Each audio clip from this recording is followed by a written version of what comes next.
Hold on. Hello, Ray. Oh, Harry, how's it going? As you can see, we're having technical difficulties on our side. And you know what's amazing? Is that the two old geezers got on the Zoom and Jen has no idea what she's doing. Well, Yeah. my wife, who is not the most technically advanced person, has actually been using Zoom for like almost 2 years. Really? She teaches yoga online, and she teaches her students through Zoom. Holy cow. I'd like to see this wife of yours if she does yoga. Well done, sir. I salute you. So Well, because I never even heard of Zoom before this, right? Exactly. That's the only place I'd heard of it was her yoga stuff. So she helped me get started when I first did it. Well, good. Well, I don't know if Jen's going to join us, but that's okay. We can have a party here. And then I found the virtual background so that people don't have to look at my cluttered basement. Yeah, I was going to say, I was like, what is this? I thought this maybe, I was so impressed that maybe this was your basement. Like you just have Yeah, this is my little homebrew outfit. I just had $3-4 million to play with. So Oh, that's awesome. Well, thanks, Ray. This is Ray Daniels, of course.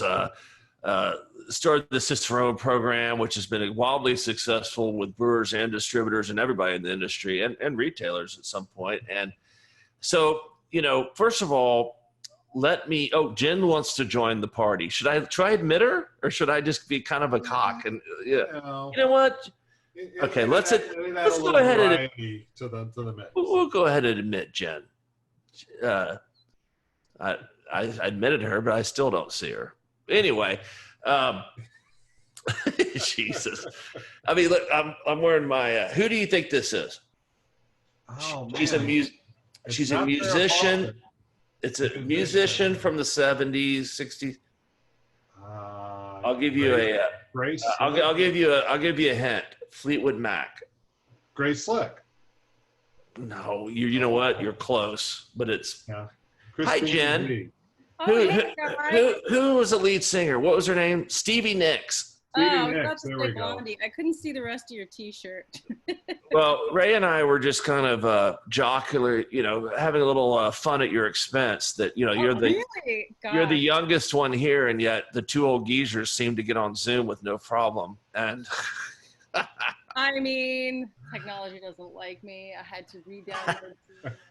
No, Ray, it's true. She is a Luddite, a Luddite, or whatever it's called. Well, I was just asking Ray. So, first,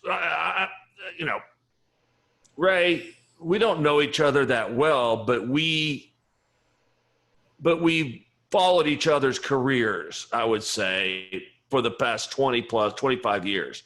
I've known of you, you've known of me, I think, and we've crossed paths a few times.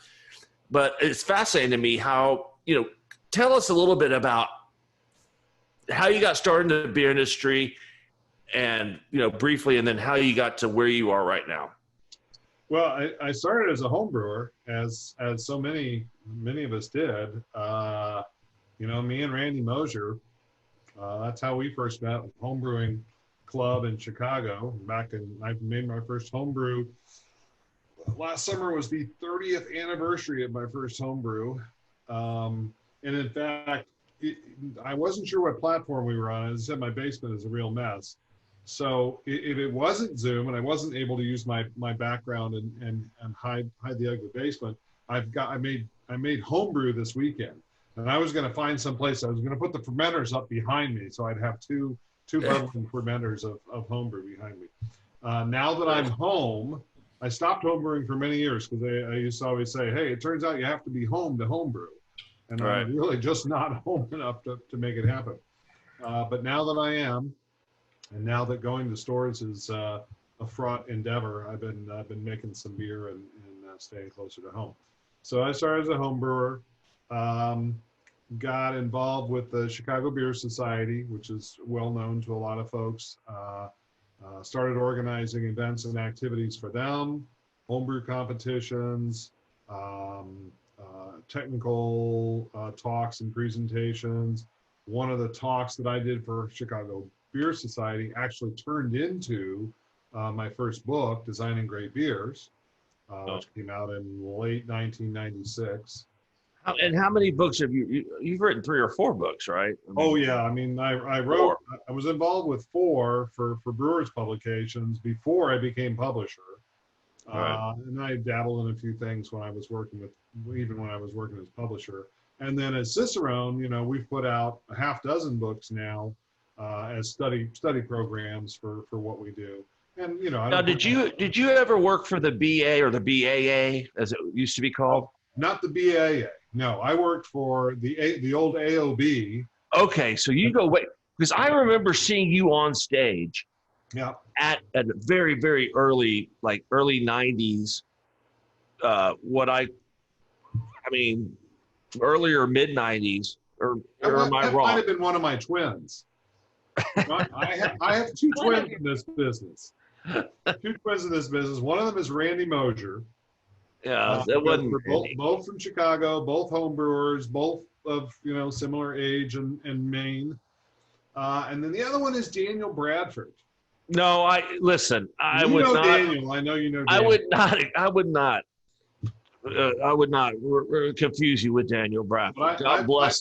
I've been mistaken for Daniel a couple of times. And well, one day we had all 3 of us together, and we took a picture of the 3 of us together, so that we have a disambiguation photograph. Well, it wasn't. This was pre-Daniel Bradford at the BA, and the reason I know that is because I applied for his job at the BAA, and Daniel got it, and I thought I thought I was going to get it, and you know who kiboshed me was Kim Jordan. And you know what? It wasn't the first time. Kim we're friends now, but she kiboshed me for 2 jobs. And then I applied at New Belgium, and both times she said I was overqualified. You know, but that's just a way of saying that you're underqualified. But anyway, if the AOB hadn't hired me as that, because I came onto the AOB in '99 as editor for the 2 magazines. You know, they had contracted in the late 90s when things were tightening up, and they used to have a total of 4 editors for those 2 magazines, a head editor and an assistant editor, and they got rid of basically all of them. They hired me to be the one editor of both Zymergy and New Brewer. And mind you, advertising dollars were down so much that the page count was way down. I didn't have as much of a hole to fill. But bottom line is, you know, for 4 years, that's what I did, was edited those 2 magazines for them, which was a lot of fun. I loved doing it. So did that, and then I ran the craft beer marketing program for the BA for several years. And then at some point it was, you know, things were starting to pick up, and I had high school age kids in Chicago, and I needed to spend more time closer to home. So that's when I started exiting out of the BA, and then that's when the whole Cicerone thing pretty much developed. And how did you come up with that idea? I mean, there needed to be a certification program clearly in the United States that, you know, and I mean, you were built for it. It sounds like, I mean, you kind of fell into it, right? I mean, you were built for it. Big belly, right. You know, I always say it wasn't rocket science. Anybody who's been around hospitality, culinary, whatever, you're familiar with the SOM program for wine. You may have heard of WSET, WSET for spirits and wine as well. And so, you know, you start seeing how complicated beer's getting. You're like, yeah, maybe we should have a sommelier program for beer, right? Lots of people have had that idea. So not rocket science. The key was coming up with something that was workable, that could get traction, that was appropriate for beer. And I know, you know, in the early days, there are a lot of people that were laughing at me, right? Some of my own friends were laughing at me. I remember Lynn Kruger from Siebel Institute. She knew I was working on this thing. And the first time I told her, oh yeah, I found a name for it. I'm going to call it Cicerone Program. She's like, you're not really going to call it that, are you? I'm like, yeah. And you're a graduate of Siebel. Yep, absolutely. I'm an instructor at Siebel. Right. You know, and you're a Harvard MBA. It's not like you're a dummy. Let's just put How about this? How about we just throw that out there? Jen. He's not an idiot, as they say. Yes, I know. Yeah. Yeah. So it was a matter of coming up with a formulation that could work, and knock on wood, I apparently made some good choices. Picking that name was one of them, even though a lot of people did laugh or snicker about it early on. And as soon as I would say, oh, I'm working on a beer sommelier program, or I'm running the Cicerone program, it's sort of a beer sommelier thing. Boy, you say that word sommelier, and people immediately see a guy in a tuxedo with a white linen, cloth over his arm, standing by the table, talking about the north side of the hill and the rain and, the grapes that year and all that stuff. And they just start laughing, because that image related to beer is hilarious. And it is hilarious, right? Right. But that shorthand is kind of needed to get them to start listening and say, well, what are you really about? What are you really trying to do here? And then once we sort of explained it and got into talking about what Cicerone was really about, people started to understand and started saying, oh, okay, well, that's not such a bad idea. I can see how that might work. And we went from there. Having the first level online, so it was readily accessible, easy for people to get and do, I think really has helped us get traction. Our Beer Savvy education program, one of the smartest things that we did. That was, we'd been around for 4 years, 2012, and I spent more money developing Beer Savvy. I hired a professional. What is Beer Savvy compared to Cicerone? An online education program for that first level, certified beer server. And I spent more money on that than some people spend on houses. And I was really holding my breath, and I was thinking, this is strategically, this is the right thing to do with the business right now. We're having some success. I'm counting on the fact that we're going to continue to have success. But man, I'm putting a lot of money into this thing, and if it doesn't pay off, I'm going to look like an idiot again. So fortunately, it's paid off. It immediately became our number 2 best-selling product. Continues to be the number 2 best-selling product of the program. And was a bet that way paid off. So, all right. So far the bets have been going well. And we passed 125,000 certified beer servers earlier this year. So that's level 1, right? Yeah. Okay. So we're doing all right. And we've had a lot of challenges with COVID, as everybody has. We really battened down the hatches. We jettisoned most of our international contractors and activities this year. No international trade shows, no international travel. Well, nobody's traveling, period. But certainly no international stuff. And we're sticking to our domestic knitting. So how do you do this with COVID? Like how you could, I assume you could continue to take your programs remotely. Is that right? Or yeah, well, like I said, our number 1 and number 2 best-selling products are both online: Certified Beer Server Exam and the Beer Savvy e-learning program. And can you cheat? Is it easy to cheat when you're online, or can you do you have ways to? People can on that first one, but the bottom line is it's a timed exam. It's 60 questions in 30 minutes. So bottom line is you might be able to look up one question, but you're not going to be able to pass the exam by cheating if you don't know the material. So in other words, you're saying that I should not attempt to take the exam. You'll have to make that decision for yourself. Well, I do know that yeast eats sugars and it poops out ethanol and CO2. Awesome. Perfect. And other than that, are there any other questions on the test? It's the most fundamental thing. What is Barbara's favorite beer? So Jen, what questions? I know I always hog the microphone when I'm on here, and I have to shush myself. So I know. Yeah, I can't reach out and grab him. Oh, here comes my husband. Kick him under the table. Yeah, so one of my questions was going to be how COVID has changed the business. Obviously, you already touched on that, but I do want to ask about how it's changed even just in the last couple of years, because I remember I used to bother you once a year saying, hey, Ray, like, what percentage of your sales are distributors and brewers now? Because I know that was a huge component for you. So has that, I remember distributorships were getting swaths of their guys certified, right? And that was nice. Is that still the case, or has your kind of consumer base kind of shifted a bit? Yeah, I mean, it's interesting. We definitely went through a big boom with distributors in that sort of, I don't know, it was the early teens, late aughts, early teens time period when everybody was trying to bring on craft brands and stuff like that. And Cicerone sort of became the, the stamp that, hey, we actually know craft beer. You can trust us to carry your beer. That has waned, obviously, at this point. People are not looking to pick up more craft brands. In fact, they're kind of running away from craft brands in a lot of cases. Seltzer has got everybody's attention, obviously. Man, it was really depressing last NBWA in Vegas. If you weren't pouring a seltzer at your booth, you didn't have anybody to talk to. Crazy. And we're not kind of a sad state of affairs, isn't it? I mean, as a dyed-in-the-wool beer drinker, as a guy who's got malt and hops in his blood, it kind of makes me whine a little bit. Well, it makes me whine a lot. Makes me cry a little bit. But okay, it is what it is. This too will pass. We're carrying on. But overall, a little more than 70% of our business has always been online.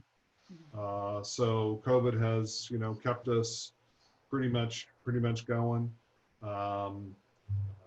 And sorry, I'm skipping subjects here, but as the distributor stuff fell off a little bit, what we saw was the retailer component kicked in. Gotcha. So the last 10 years, retailers have really become a bigger part of our business, and some of them really big retailers. Gotcha. We've got one on-premise on-premise, I assume. On and off. Really? Wow, yeah. That's interesting. Yeah, we've got one big off-premise retailer from West Coast area that we don't even really have much of a relationship with them. But about once a year, they go online and just buy $25,000 worth of certified beer server exams. It's like, oh yeah, we got another one of those. Okay, great. All right. Yeah. Well, we're drinking champagne tonight, not beer. Okay. Yeah. But the large retailers, we built our website to accommodate managers in those large retailers. When you buy, so you go in and buy 25 beer savvy programs for your staff. You want them to all get trained, and they're going to take a certified beer server exam at the end. As a manager, we give you a portal where you can go in and you can see for each one of those 25 people how far they've gone through the training program, whether they've taken the certified beer server exam yet, and if they did, whether they passed and what their score was, right? So you don't have to count on them. You don't have them playing games with their email, falsifying things or changing their certificates or whatever it is. You got it right there online. You can see what's going on, and you know whether your people are doing what they're supposed to be doing. And we built that in, a dozen years ago when we put that system together. So it's serving us well now. We have what we need to serve those large retail accounts. So interesting. Wow. I mean, and why do you have to make the test so hard? So, I mean, my real question is, because I know people have taken the test and they're like, it's very, very difficult. What is the pass rate? I mean, I know there's different stages. So yeah, Jen, what you asked the question better. What is what's the pass fail rate? Right, there's 4 levels, so it probably depends on the level, right? Like Master Cicerone is impossible. Like they tie your hands behind your back and you have to untie them with a beer. And like 5 people in the world have done it. 10, maybe 20. That's brilliant, though. That's brilliant, Ray. See, he's a Harvard guy. He made it so hard that people will pay again and again to try and get it, and it's impossible. We always joke about the Grand Master Cicerone exam, and what the questions and tasks that would be on that, and one you of have them to go to Hogwarts in order and have a right, exactly. One of them is that we blindfold you, we walk you into the bar, and from across the room by smell alone, you have to identify all the beers that are on tap. Okay? You have to be able to do that to be a grandmaster Cicerone. That's awesome. So yeah, no, the master exam, it's about 1 in 10, 1 in 11 attempts that passes that. There are 20 masters as of today. Okay. There's finally enough that I can't name them all off the top of my head anymore. So hopefully I still recognize them all. Would you be able to pass this test? Well, that's always the question, right? And have you taken the exam? Could you pass the test? Well, I've never taken the exam because I wrote the dang exam, right? There's not much. I know how it's all put together. I know what's there. Like, there wouldn't be much suspense in that. The written part, I'm confident that I can pass the written part. I've been doing this long enough. I've written enough things, whatever. Might study a little bit just to make sure. The tasting exam, that tasting exam is a killer, right? There's something like 45 or 55 different beer samples over the course of 2 days, 30 to 35 different off flavors that you could be held responsible for identifying. There's a style identification where we give you 7 beers, and in 15 minutes you have to identify the classic style of each of those 7 beers. You're just moving really fast to be able to do that kind of analysis and get it right. So, is a little bit of that subjective though, or is it?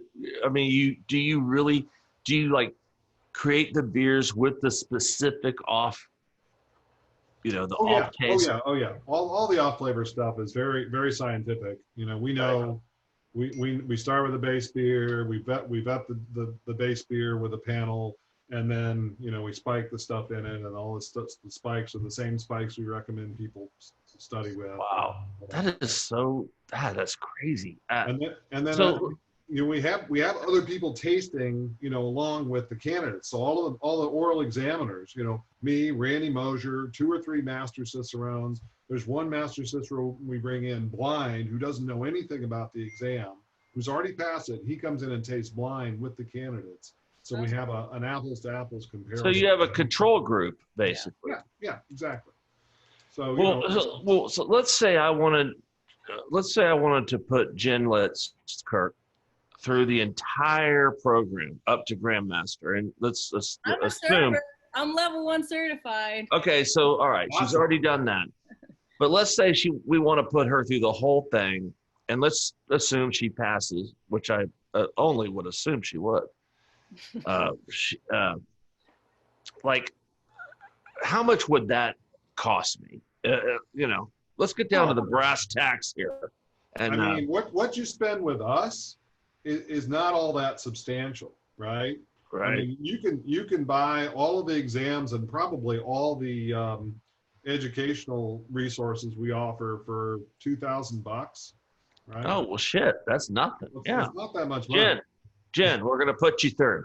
Okay. I guess what you're telling me is the training. It's the 5 years of elapsed time and the half of her working hours that would be required. Right. Yeah, I was gonna say, and the 2. cost of babysitting, of childcare for me.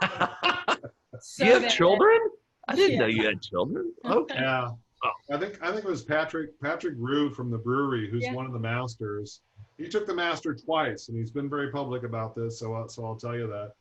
Took the first time, didn't pass. He said the second time he took it, he studied 20 hours a week, every week for 6 months. Wow. And this is a guy who owns a brewery. Yeah. And he passed on his second effort. And after he passed, this was before we had the 3rd level, the advanced cicerone. When I told him that he passed, he says, "Okay, great. Now let me tell you something. You got to put another exam between certified and master, because it is just too big a jump." Yeah. Oh wow. Between certified and master. And how is that done? How is advanced done? Has it done well? Yeah, it's doing fine. We see who really wants to go on to master, right? Because that's the main reason to take advanced. There's about 125 people, I think, who've passed advanced at this point. Okay. And it's basically half of a master exam. It's 1 day, essay questions, tasting. The structure of it is very similar to a master exam. So we're really kind of trying them out for the master and saying, do you have the chops, the nerve, everything to do it? And, ultimately, we did not want to start another exam but we felt like more even than Patrick saying, you need another step. The master exams were sold out every year with like 30, 40, 50 people on the waiting list. So we knew that there were people who were ready to pass the master exam who couldn't get a spot in the exam. Mm-hmm. We also saw that there were people taking the master exam who were in no way ready to take it, right? Yeah. They were getting very poor scores. Their performances could be kind of embarrassing in the oral exams and so forth. So I said, look, we really need to pre-qualify people for the master exam some way other than just certified Cicerone, because it's not enough. And it's like every way but we really dedicated to being egalitarian, to having the exam be accessible to anyone who's qualified. So we thought, we could do an interview, we could do this, we could do that, we have a class. And it's like, those things cost money, and it takes a certain kind of opportunity and wherewithal to be able to access those things. So if we do that, it's excluding some people who might be qualified, and it's a de facto fourth level anyway.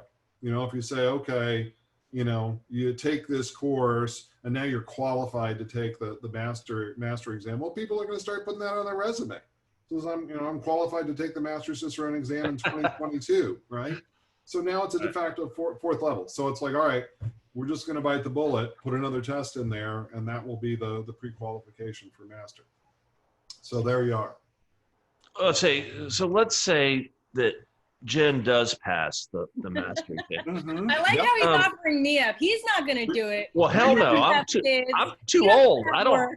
Just kidding. We'd be thrilled about I don't have all this time to put in. I've got a dog to take care of. I've got, I bought a new skateboard. I've got things to do. Electric. I've got this, girl electric skateboard. TV Next to keep company. Yeah. No, but let's just say I put Jen. Yeah. Let's just say Jen it passes.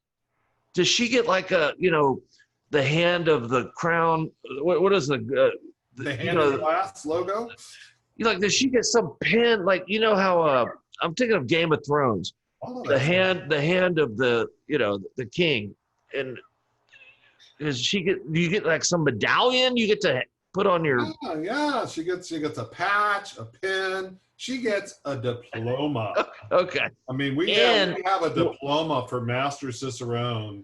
The diplomas themselves cost like $30 to have made, just one, and then we have it, the name calligraphied on there and put it in a special binder, just literally like a college diploma, and send it out to you in a special box and all that stuff. So can I look this up? Because maybe I'll just print one out and put the name on it. No, but I do see it. I do see the logo on business cards, from people, and it's very impressive. Like you automatically know, oh shit, this person, not masters, but I see a lot of the stages, and I'm like, oh, this person shit. They know a lot about beer, more than yeast eats sugar and shits out ethanol and CO2, which is important to know. I should put out there. Essential. So Jen, what do you have to wrap this up? This is a great interview, by the way. This is fascinating to me. It's funny, and you mentioned our business with distributors. We've been doing some interviews lately, and for the last at least 5 years, we've been working on a series of educational programs that are called Road to Cicerone. Mm-hmm. And they started out as study aids for the certified Cicerone exam. But we've realized they're really more useful as an interim between certified beer server or just a way to get more education beyond certified beer server. And in talking to distributors the last couple of months, we're hearing a lot of like, well, we need something beyond certified beer server that's not certified Cicerone. It's like, we have that. It's available. Well, let's get the word out. And it started with one book, and we add another book like every 18 months or so. Well, at this point, we've got 6 books. And so it's a pretty nice collection. It covers all the beer styles. It covers keeping and serving. It covers brewing. So there's a lot of information there. And there's a little exam for each one.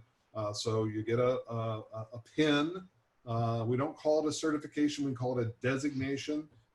another level, but it is some educational resources. And there is an endpoint where you take a test and have to prove that, yes, I actually learned this stuff. So it is a great way to do some additional training, to do some additional learning for people in beer distributorships. Whether you've got to focus on draft systems, which is important in almost every distributor I've talked to. We want people to know more about brewing, so when they're talking to suppliers, they're smart about that. Or whether you've got a major European supplier and you want them to get smarter about some of the different beer brands, beer styles over there, we get programs to do that. And then they can pick up some little badges to wear on their lapel or put on their briefcase or whatever it is, their messenger bag. Yeah. So that's kind of one of the things that we're hearing. Okay, you need to tell us about that more because we want it and we don't realize it's there. So we're going to be yakking about that more here in the coming months. Well, good. You know, Ray Daniels, you are America's most beloved Cicerone certification person. Okay, that'll take. That is your new moniker. I have bestowed it upon you as America's most beloved beer writer. I have these powers, and I salute you. You are you're an American legend. I've known of you for years. All I hear about is your name here and there, and I think I've met you, I'm sure, several times. And but it's so great to talk to you, and thank you for spending this time with us. Well, thank you. Jen, do you have anything to close that with? Because that was a great closing. I'm sure you have. It was, but I'm going to make a shirt that says, I have one more question. I always have one more question. Good. Super quick, looking forward, you're in an interesting position at sort of the apex or the crossroads between the craft business and the craft consumer. As we may see a bunch of craft breweries shutting down because of COVID, do you think there will be a significant amount of breweries that are closing down? And do you think the industry will continue to grow, or will it lose share to things like seltzers, like you were talking about? I'm a big believer in beer. It's been here my entire life, which is even longer than my entire career. My daddy drank beer. I drink beer. My son drinks beer. I'm pretty sure that his son will drink beer, and all those things. I also have noticed in America in my lifetime that once we find a good thing, we don't let it go. We seem to have become more and more hedonistic as we advance as a culture and as a country. I certainly, that's one of my primary identifications is as a hedonist. I spend literally all day, every day thinking, ooh, what's the next thing I get to treat myself with, right? Yeah. Ooh, I get to have I'm right there with you, my friend. Yeah, right. Get to have my coffee or my tea in the morning. Ooh, that's great. I get to have a little handful of M&Ms after lunch. Ooh, that was really great. A little treat for me. Looking forward to my beer in the evening, dinner, whatever it is. So all about the hedonism, and beer is an important part of that. And I think there's so much to offer in beer that it's going to be around for a really long time. I'm afraid we will lose some breweries, but I think the strong ones, the viable ones, mostly will survive. Some good ones will be in a bad business position. We all know that some brewers are great brewers, and some of them are great businessmen. Unfortunately, some aren't either. And the ones who are neither hopefully will lose first, and the people who have something going on either the beer side or the brewing side will keep the majority of those. But heck, this business was thriving and just doing gangbusters when we were at 3,000, 4,000, 5,000 breweries. It's hard to imagine that us backsliding some is going to impact the retail business, the distributor business of beer. Obviously, it's going to have a negative effect on breweries. It's going to have some impact on the BA, but I think the beer industry as a whole is sound and has legs. We're counting on it. Very good. I agree. I have to agree. Hell, my dog drinks beer, and it's healthy, and she loves it. So, oh, right. Thank you. No. She drinks very Pilsner. Very. Yeah. That's her taste. It's not mine. She's German. She's she's a German. She's just a Labrador. I don't know what that is. Nordic. Yeah. She's awake now. But anyway, Ray, thank you so much for being with us today, and what a great interview, and I appreciate it. And we'll let you, anyway, appreciate it. Thank you very much. My pleasure. Good Cheers. to see you. Enjoyed it. Thanks.